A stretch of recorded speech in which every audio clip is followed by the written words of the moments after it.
I started Maiden Speech in 2017, and it was born kind of both out of frustration and of optimism. I was hugely inspired by the work that my peers were creating.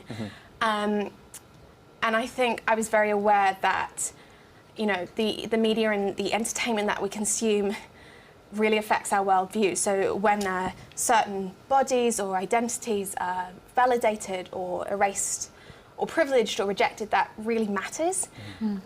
So my aim was to really create a supportive platform to allow a greater variety of voices and narratives to be supported. And some of those voices and narratives are you guys here. Melisa, tell me about your show. It's called Bones, is that right? Boses. Boses. Oh, Yeah. sorry, yeah. No worries. Yeah, boses means voice in Tagalog.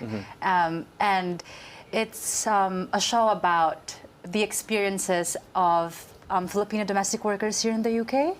And basically talks about their like experiences here as domestic workers and how, you know, most of them are exploited by their employers, and just uncovering this issue that has been happening for years, and nobody seems to talk about it, and it's not, you know, it's not addressed, and it's just frustrating. And even I wasn't aware before I started doing the working on the show, and I just think it's, you know, having this platform is a good way to raise awareness to the issue and just uncover that narrative.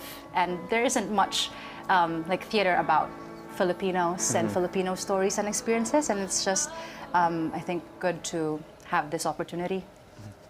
And yourself, Tania, you got a show called The Colonaut Does Not Speak English. Tell me about that. So the show uses African theatre practices to archive like the familial, cultural and historical experiences of a Nigerian British woman of southeastern Nigerian descent, so basically me. So I basically just, I use different techniques like call and response, African dance, song, to just present my history, my family's history, things about my culture. I focus on the resistance of the erasure of the Igbo language, so it's becoming fast extinct. So it's just a way of like making sure that the language is put in a piece so that it can still continue and still be reproduced, and so. And is it a solo show? It's a solo show. It's just me on stage. Oh, is that the same with you, Miss? Solo show as well. Is that a real challenge to do? Because it's a part of the festival is the performer as the creator. Is that right? Why is that an important thing for you? Yeah, I think it's really nice, and I don't know if you guys agree, as artists to feel like you have a sense of autonomy of your own career.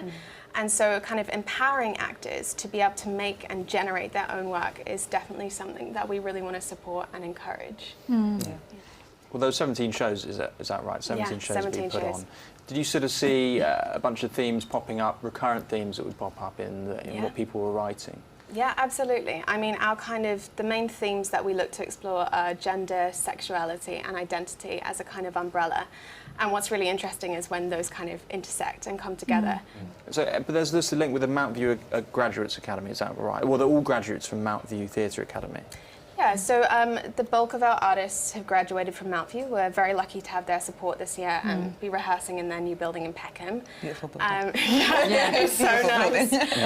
But so it's about kind of celebrating the training and the community that we've had coming through that training, and also then trying to share our platform with other people. So we've got like a guest performance slot as well for another company with a similar ethos, and trying to celebrate the kind of creative relationships that we've all developed since we graduated. Well, Lexi, it'd be remiss of me not to talk about your show. You've got a piece as well. I feel bad that I've asked these girls. Tell me a bit about your piece. So I'm also collaborating on a piece in the festival called Game Face with Lucy Park and Katie Patterson.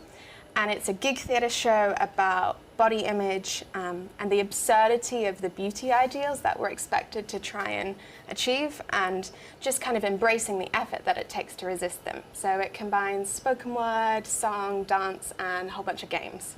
So you say the festival very much for everyone in terms of this. There'll be something that will resonate with someone. Yeah, I mean, my hope is that it presents perspectives and narratives that you might not have seen before.